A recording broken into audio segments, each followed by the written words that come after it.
Radio UCP presenta Voces de mi Cuenca. Si el río Tun hablara, ¿qué nos contaría? Historias, música, arte y educación. Todo lo que el río Tun tiene para contarnos lo vamos a escuchar a través de Voces de mi Cuenca. Escúchanos el primer y último lunes de cada mes a las 12 del día en www.radioucp.co.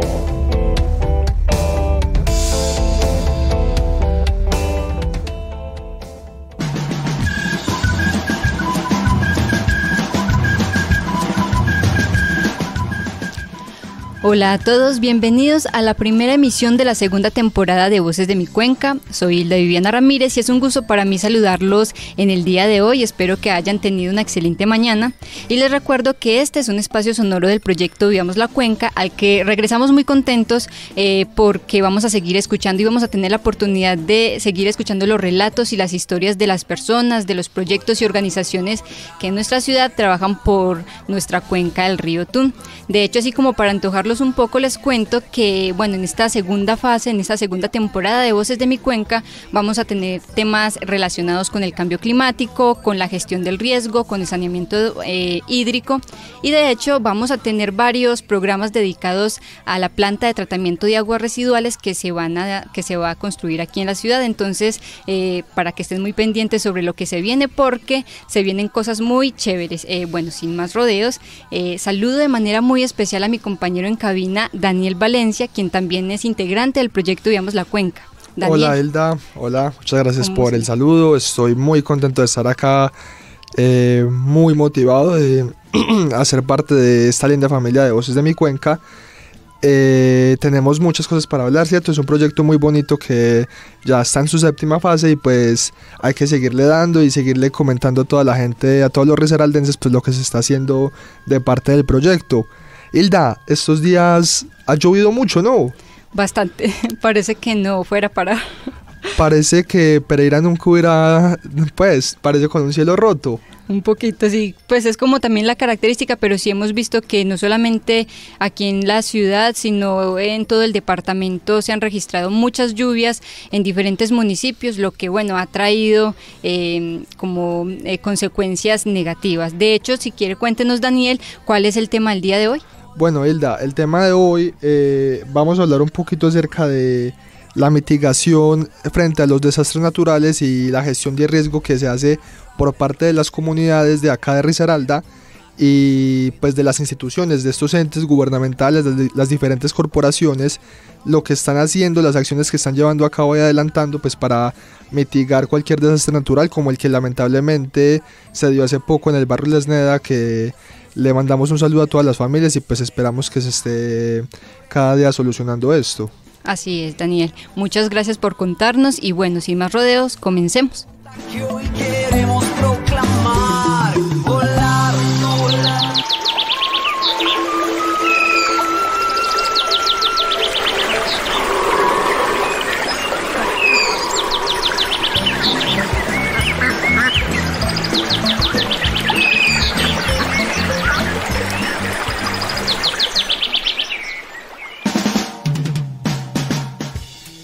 Bueno, para el día de hoy teníamos dos invitados muy especiales en nuestra cabina, pero lamentablemente por ciertas situaciones que están ocurriendo, por ejemplo, con todo lo que tiene que ver con las lluvias, no nos pudo acompañar el día de hoy Alexander Galindo. Él es administrador ambiental y es quien actualmente dirige la dirección o la oficina de gestión del riesgo de la ciudad, pero él nos mandó un saludito. Lastimosamente se encuentra en este momento en la Virginia, como solucionando todo el problema que ha habido con el desbordamiento del río. Buenos días para usted y para todas las personas que nos escuchan hoy en este programa Voces de mi Cuenca. Bueno, nosotros tuvimos la oportunidad de hablar con él, de hacer previamente la entrevista y queríamos que él nos contara sobre cómo diferenciar, por ejemplo, cuando una comunidad se encuentra bajo una amenaza, bajo una vulnerabilidad o el riesgo, porque para nosotros que no estamos muy al tanto de esto, pues se nos hace como que es lo mismo, pero en realidad hay allí algunas diferencias. Entonces él nos contó cómo podemos diferenciar estas clasificaciones y cómo hacen ellos para clasificar a las comunidades que se encuentran bajo de alguna de estas características. Bueno, lo más importante en estas características es que cada uno de esos conceptos es diferente, ¿sí? Amenaza está representado principalmente en el factor que puede generar una afectación o un factor amenazante, disculpen la redundancia, sobre una persona, sobre un bien o sobre alguna estructura. Es el hecho que puede llegar a generar un daño, esa es la amenaza. La vulnerabilidad está representada en la exposición, o sea, cuál es el factor que se puede ver afectado por una determinada amenaza, por decirlo en esos términos, o por una determinada actuación, ya sea del ambiente o de un individuo. Es el que se puede llegar a ver afectado. Y el riesgo es la combinación de los mismos. El riesgo siempre está caracterizado en el factor de la amenaza por la vulnerabilidad. Cuando las dos se conjugan, pues hay una condición de riesgo. Y el riesgo siempre será la probabilidad de ocurrencia de un hecho específico en la manifestación de estos dos escenarios. Entonces aquí hay algo que es muy importante que decir. Si hay amenaza pero no hay vulnerabilidad, pues el riesgo no existe. O viceversa, si hay alguna vulnerabilidad pero no existe un factor amenazante, pues no existe un riesgo. Entonces el riesgo, para volverlo a decir, es la probabilidad de ocurrencia de un evento. Bueno, Hilda, acá escuchamos a Alexander Galindo, él es un experto pues en todo el tema, ¿cierto? Pero como acá en Voces de la Cuenca queremos escuchar a todos nuestros diferentes públicos, pues queremos también darle la voz a una líder comunitaria que viene adelantando ya un gran trabajo en el barrio San Fernando de Cuba. Ella es Patricia Zapata y pues queríamos saber ella que nos hablara un poquito sobre las principales amenazas que están presentes en su barrio, en el San Fernando. Entonces queríamos saber, Patricia, cuáles son estas amenazas que están en este momento en San Fernando, Cuba. Las principales amenazas del sector de San Fernando en Cuba son las crecientes súbitas del río Consota y el desbordamiento en la parte baja del barrio. También tenemos la contaminación producida por los carros y las amenazas de deslizamiento de la montaña que queda todo el frente de la cuenca del río Consota. Así es, de hecho el barrio San Fernando ha tenido diferentes dificultades con esto, pero la comunidad desde hace muchos años también ha venido trabajando o haciendo como actividades que ayuden de pronto a que el río no tenga escombros ni tenga basura que luego permita que haya taponamientos. Entonces ha sido muy importante allí el liderazgo de Patricia Zapata. De hecho nosotros hablamos con Alexander y le preguntamos también desde la institucionalidad cuáles eran esas actividades y esas estrategias que se estaban desarrollando con las comunidades para que las zonas que están como en esta situación pues no queden solos y puedan de alguna forma tener el apoyo para contrarrestarlo. Se hace mucho trabajo con la comunidad, se les explica cuando hacemos las visitas técnicas, cuando hacemos capacitaciones con el área educativa sobre las situaciones o los peligros que pueden correr en las riberas de los ríos o en las laderas de montaña.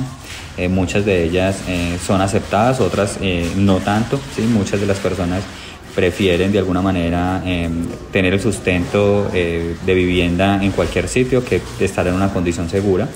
Obviamente porque pues también está supeditado a muchas necesidades económicas, a muchas condiciones de necesidades básicas insatisfechas y la posibilidad de adquirir una vivienda así no sea segura, pues es de esta manera, de una manera fácil, de alguna manera por decirlo en esos términos, o un sitio de acceso complejo pero que está libre de alguna manera de control urbanístico o de control de mismas autoridades. Entonces prefieren de alguna manera exponer la vida en estas circunstancias, aduciendo obviamente necesidades económicas y necesidades básicas insatisfechas, pero de alguna manera generan un proceso de exposición al peligro de sus vidas y de las familias que tienen allí. De hecho, Alexander aquí mencionaba algo muy importante y es que las comunidades a veces se enfrentan como a estas dificultades porque pues es el único hogar que tienen, entonces por situaciones económicas no pueden decir que van a mudarse a otros lugares, entonces allí como que podemos ver el dilema en el que ellos se encuentran. Hilda, y en este dilema yo creo que entra otra cosa y es concientizar a las personas de que no solamente los entes gubernamentales son los únicos que se deben encargar de gestionar o prevenir algún desastre natural, también las comunidades, y por eso le preguntamos a Patricia qué se viene adelantando, qué actividades o proyectos se están dando en San Fernando para prevenir cualquier tipo de riesgo. Así es. En la comunidad de Barrio San Fernando se realizan varias actividades para mitigar un poco el riesgo. La siembra de árboles desde hace muchísimos años se ha desarrollado constantemente cada año. Se sembraron árboles al borde de la cuenca para evitar la erosión del río que arrastraba pedazos muy grandes. También se desarrolla siembra en los parques para que el aire sea un poco menos contaminado. Entonces la siembra de árboles también es constante en los parques. También se desarrollan actividades de conciencia ambiental. Tenemos huerta urbana para que la gente sea consciente de la importancia que tiene la naturaleza para nosotros. También se está constantemente monitoreando las crecientes cuando hay mucha lluvia, que la cuenca no tenga nada que esté ahí obstaculizando el paso del agua. Así es. De hecho, es muy importante que recordemos y también recordarle a las personas que nos están escuchando el hecho de, por ejemplo, no tirar basuras a las alcantarillas, porque esto también termina afectando y permite que cuando hay muchas lluvias pues se inunden porque no hay un buen drenaje del agua. Entonces, ser muy conscientes con esto. Además, también es muy importante que quienes viven a las riberas de los ríos también se haga como ese proceso de reforestación, porque de esta forma también se puede impedir el tema de deslizamientos, entonces para que lo tengan muy presente. Y de hecho, no sé si ustedes se han preguntado, pero yo desde mi cotidianidad no conozco muy bien cuáles son los estudios que se realizan, por ejemplo, desde la DIGER para clasificar a una zona que esté en cierto nivel de riesgo, ¿cierto? Daniel, ¿tiene alguna idea? No, en eso yo creo que todos nos rajamos. Exacto, de hecho en estos días Alexander Galindo, que tuvimos la oportunidad de hablar con él, nos decía que el mundo de la gestión del riesgo es todo un universo, ¿cierto? Y de hecho sí, hay muchos conceptos y muchas cosas que nosotros desde nuestra diario de vivir como que no los conocemos, pero él nos va a contar un poco cómo se hace o qué estudios se aplican para definir cuando una comunidad está sobre un riesgo. Son muchos estudios, muchas de alguna manera caracterizaciones que se hacen en la ciudad. Todas están representadas principalmente en el plan de ordenamiento territorial, que son las que establecen los criterios básicos para el desarrollo del municipio. Existen estudios de modelaciones hidráulicas que ha hecho la Corporación Autónoma, ya sea en el río Tuno o en el río Consota. Existen estudios básicos de amenaza por deslizamiento. Existen estudios que corresponden a la microzonificación sísmica, que es la amenaza de terremoto que tenemos, o la amenaza por sismo que tenemos en la ciudad. Y estos estudios pues entran a ser parte del POT, y el POT caracteriza e identifica las zonas que pueden o no pueden ser desarrolladas para la construcción de vivienda o para el desarrollo de cualquier actividad productiva. Esos estudios obviamente son trabajados con la Dirección de Gestión de Riesgo y la Secretaría de Planeación, se contratan y se incorporan obviamente a cada una de las condiciones que tiene la ciudad y nuestro territorio. Así es, entonces, bueno, aquí vamos también como conociendo mucho más acerca de todos estos aspectos técnicos que nosotros no conocíamos, y hoy escuchaba, de hecho este fin de semana escuchaba que por ejemplo en la Virginia, que ellos siempre pues han sido muy vulnerables a las lluvias por el crecimiento del río, pero algunas comunidades, teniendo en cuenta ya el historial que tienen, han decidido, por ejemplo, voluntariamente como albergarse como en zonas temporales para evitar que tengan pérdidas, por ejemplo, de enseres o también a veces de vidas. Entonces es muy chévere que la misma población esté tomando como estas iniciativas. Es muy chévere, Hilda, y también es importante que empiecen a crear alianzas y empiecen a crear vínculos con el gobierno, con la DIGER, con las personas que están ahí como a cargo de poderlas ayudar en cualquier ocasión de riesgo. Y es por esto que hay que saber y evidenciar, pues preguntarle a Patricia ¿cómo es la participación de su comunidad en cuanto a actividades o proyectos que haga la DIGER o cualquier otro ente en cuanto a lo que puede ser un desastre natural? La comunidad se presenta un poco cansada de tener que estar constantemente pues pidiendo, mandando cartas, porque tenemos unos guaduales muy grandes, eso necesita mantenimiento. La zona necesita mucho mantenimiento en cuanto a la zona verde y también el sendero ecológico que tenemos, la cuenca derecha y la cuenca izquierda necesita mantenimiento constante. Entonces a veces la gente se cansa porque no se ve pues que se produzca una buena recepción de todas las quejas y de todas las peticiones que se hace parte de la comunidad. Lo que nos comentaba aquí Patricia es muy importante porque si bien, por ejemplo, hay zonas en donde, bueno, desde la institucionalidad hay mucha acción, ¿cierto?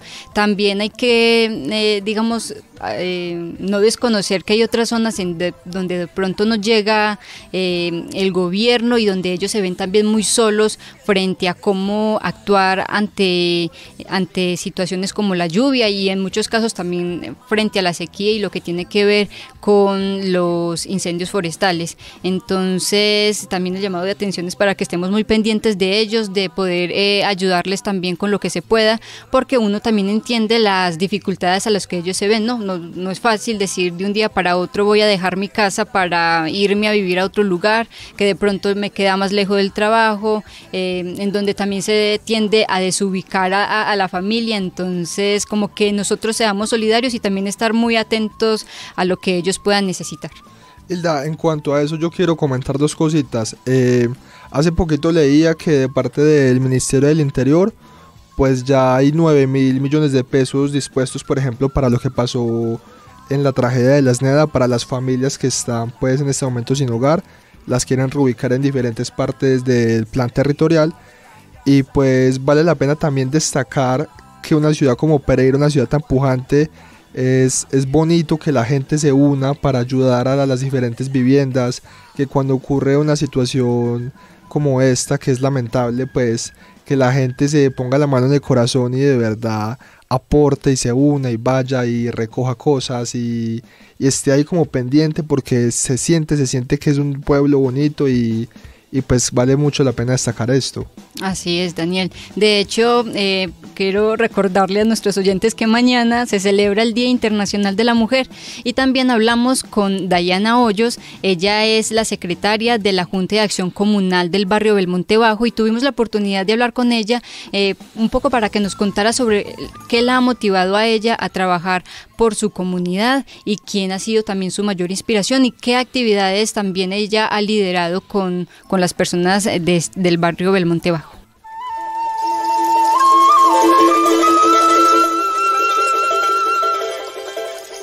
El nombre completo mío es Dayana Hoyos Orozco.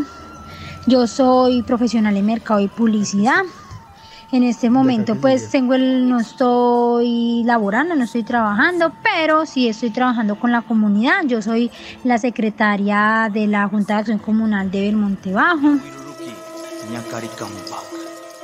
Ahorita en estos momentos con el SENA estamos realizando un curso de cocina básica con varias personas de acá de la comunidad. Eso que podamos resaltar más que todo siempre el trabajo de la mujer, porque pues básicamente todas las que estamos en el curso en estos momentos son mujeres. Tenemos pues ahorita el grupo de cuerdas, que ese sí es para la comunidad. Gracias pues con gestión con Lucy Tejada, nos están trayendo pues un instructor para que venga y nos den esas clasecitas de cuerdas. Y pues sí, fue como fortaleciendo ese proceso del cuidado del medio ambiente, que no ha sido pues para nada fácil para nosotros, pues ha sido un proceso complejo. También estuvimos el año pasado pintando murales, haciendo charlas de concientización a la comunidad, y pues esas han sido como esas actividades que se han realizado, se han gestionado para la comunidad. Yo diría que doña Esther, pero yo diría que ella me inspiró porque es una persona muy activa, es una persona que le apasiona servir y ayudar a la comunidad, y eso pues me gustaba mucho y me llamaba mucho la atención. En la Junta de Acción Comunal pues ella me fue como empapando más del tema, ya que la acompañara a las reuniones, ya que pues fuera más al ladito de ella para ella irme enseñando como todo lo que ella aprendió durante tanto tiempo.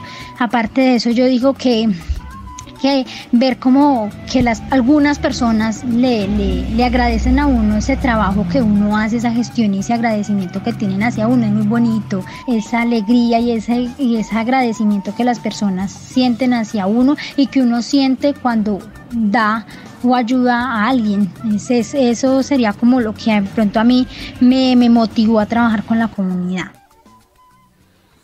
Qué bonito escuchar el relato de Dayana. Algo que me pasa mucho con ella es que siento como la motivación y el amor que ella siente por lo que hace.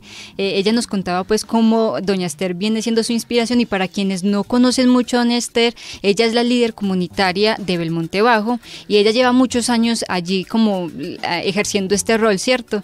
De hecho, nosotros tuvimos el año pasado la oportunidad de hablar con ella y de hacerle una pequeña entrevista, y ella nos contaba que todo el guadual que hay o que se observa desde Belmonte Bajo hacia el río fue sembrado con ella hace muchos años junto a su comunidad y todavía está allí. De hecho, le causa un poco de temor cuando ve las construcciones que se están haciendo ahí cerca, porque pues dice, ay, mi pobre guadual y todos los árboles que ellos lograron sembrar. Entonces ella también está siempre muy preocupada por lo que pueda ocurrir allí con el río y con los árboles que sembraron como en la orilla. Entonces es muy chévere escucharla decir esto. Hilda, yo creo que este tipo de lideresas son las que vale la pena destacar porque cumplen una función muy bonita en nuestra sociedad, sí. Y es contagiar ese sentido de pertenencia por lo que les pertenece.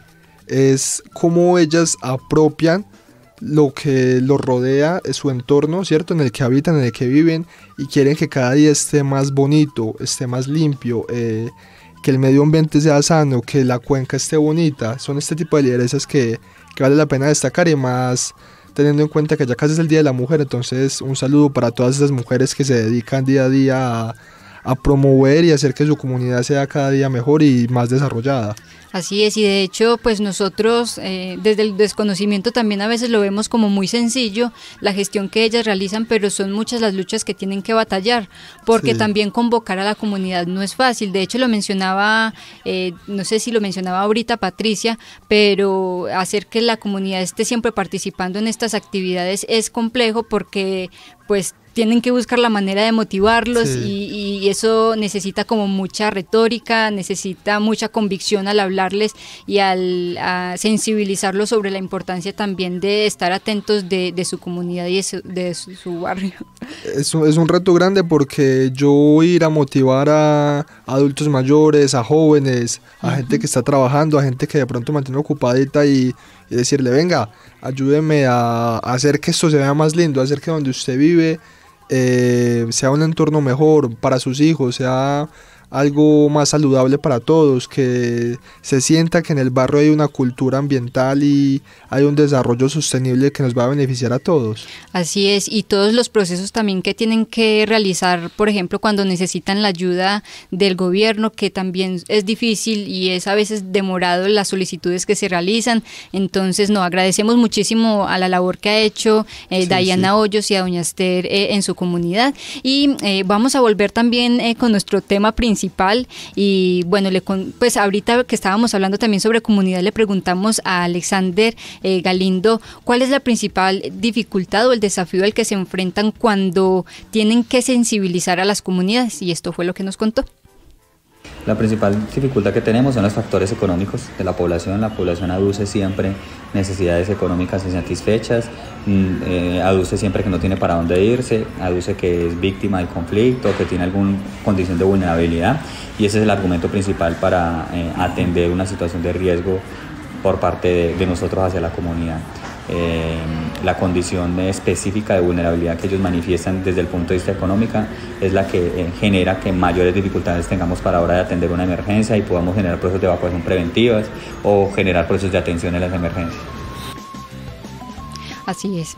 Entonces, bueno, como comentábamos ahorita, desde la institucionalidad también hay como dificultades cuando se quiere hablar con la comunidad, pero lo bueno es que los líderes comunitarios también hacen ese puente y eso es muy importante. Los líderes comunitarios permiten que haya comunicación con las alcaldías y con el gobierno. Y como lo comentábamos ahorita, es muy importante que haya un trabajo en equipo, ¿cierto? Que hayan alianzas, que la gente se junte para trabajar unidas, pero también es cierto que al gobierno hay que exigirle pues en diferentes ocasiones que se cumplan unas cosas o que le colaboren en una comunidad que está necesitada de alguna variante en específico, y es por eso pues que doña Patricia le preguntábamos que cómo es que evidencia si los organismos del gobierno han hecho algún tipo de prevención como para que estos sucesos no ocurran en los barrios. Entonces esto fue lo que nos contó. Bueno, los entes gubernamentales por tiempos aparecen, hacen una parte y se van, pero no la terminan. La parte de debajo del río, de la parte baja de San Fernando necesita un farillón o terminar el farillón que ya tiene, pero no ha sido posible. No ha sido posible que ese farillón se termine hasta donde se debe terminar, y que también dependemos mucho del mantenimiento de los árboles, de los guaduales, que no estén las guaduas dentro de la cuenca del río, porque en las épocas de lluvia eso produce represas. Entonces necesitamos que ese mantenimiento sea constante. Bueno, acá como escuchamos a Patricia, ¿cierto? Es importante que los diferentes líderes se manifiesten y expongan como las inconformidades que tienen en cuanto a los procesos que se están llevando por parte de la ciudad, por parte de la alcaldía, de la DIGER, de diferentes organismos de control en cuanto a esto. Entonces la comunidad tiene que expresarse, tiene que hablar y también se tiene que escuchar, porque la voz de cualquier persona, de cualquier comunidad es verdaderamente importante. Así es, Daniel. Y hay una pregunta que nosotros siempre le hacemos a nuestros invitados y es para ellos, ¿qué es Cuenca? Porque bueno, Cuenca no siempre es solamente el río, sino que va también un poquito más allá, porque nosotros todos hacemos parte de ella, y esto fue lo que nos respondió Alexander. La cuenca es de donde tomamos el agua para toda la ciudad, es el principal recurso natural que tenemos en la ciudad, y es de alguna manera donde nos reconocen a nivel nacional como la perla del Otún, específicamente porque pertenecemos a toda la cuenca del río Otún. Así es, entonces bueno, el tiempo ya casi se nos está acabando, pero antes de que nos vayamos, queremos que escuchen a una líder comunitaria más. Ella es Gloria Nidia Toro, ella es la líder comunitaria del barrio Mirasol, y ella también nos contó sobre qué la ha motivado a ella a trabajar con su comunidad y quién ha sido la persona que más la ha inspirado. Mi nombre es Claudia Nidia Toro Estrada. Soy la presidenta de la Junta de Acción Comunal del barrio Mirasol.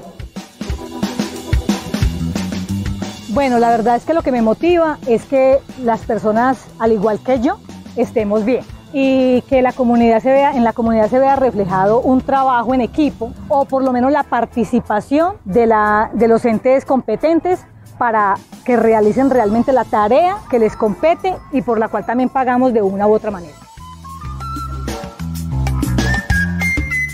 Mi madre es una persona que me anima mucho, porque mi mamá, mira, en este barrio tuvimos una dificultad grandísima, venían hasta 20 personas a consumir drogas en el parquecito. Mi madre, de manera independiente, ¿cierto? Quiso salir a compartir con estos jóvenes, a concientizarlos pues de la problemática individual que les genera el tema de las drogas, y de una u otra manera, con su repertorio, ¿cierto? Con su reflexión, los hacía conscientes, y por lo menos no lo hacían en este barrio, si se iban para otra parte o a la orilla del río o donde fuese, pero ya por lo menos el problema directo en la comunidad ya no lo tuvimos. Las mujeres son sinónimo de dulzura, de belleza, de ternura, de decirles que es muy importante que conserven esa esencia y que lo veamos reflejado no solamente en nuestra parte interior, sino también en la parte de las comunidades, y poder seguir contribuyendo con toda la comunidad como tal. Bueno, por desgracia el tiempo ya se nos está acabando, pero queremos agradecerle a Alexander y a Patricia que aunque no nos pudieron acompañar el día de hoy, nos pudieron contar sobre todos estos temas tan interesantes que escuchamos. Gracias también por sacar el tiempo de respondernos estas preguntas y de permitirnos conversar con ustedes, así sea a través de la distancia. Y agradecemos también a don Luis que allí desde el máster nos estuvo acompañando el día de hoy. Hilda, invitar a todos nuestros queridos oyentes a que nos sigan en las diferentes redes sociales. Aparecemos en Instagram, en Facebook y en YouTube como Vivamos la Cuenca. Usted solo se mete, pone Vivamos la Cuenca y ahí nos encuentra. Así es, y a todos nuestros oyentes, a todos los que se sintonizaron hoy con nosotros, muchísimas gracias por acompañarnos. Recuerden que nos pueden sintonizar el primer y último lunes de cada mes. De hecho, nuestra próxima cita es el próximo 28 de marzo, entonces los estaremos esperando. Y recuerden que todos somos Cuenca. ¡Feliz día!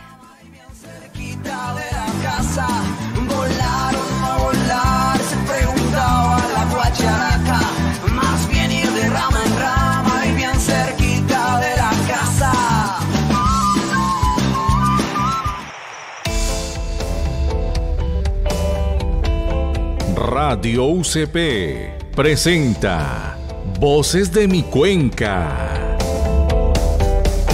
Si el río Tun hablara, ¿qué nos contaría? Historias, música, arte y educación. Todo lo que el río Tun tiene para contarnos lo vamos a escuchar a través de Voces de mi Cuenca. Escúchanos el primer y último lunes de cada mes a las 12 del día en www.radioucp.co.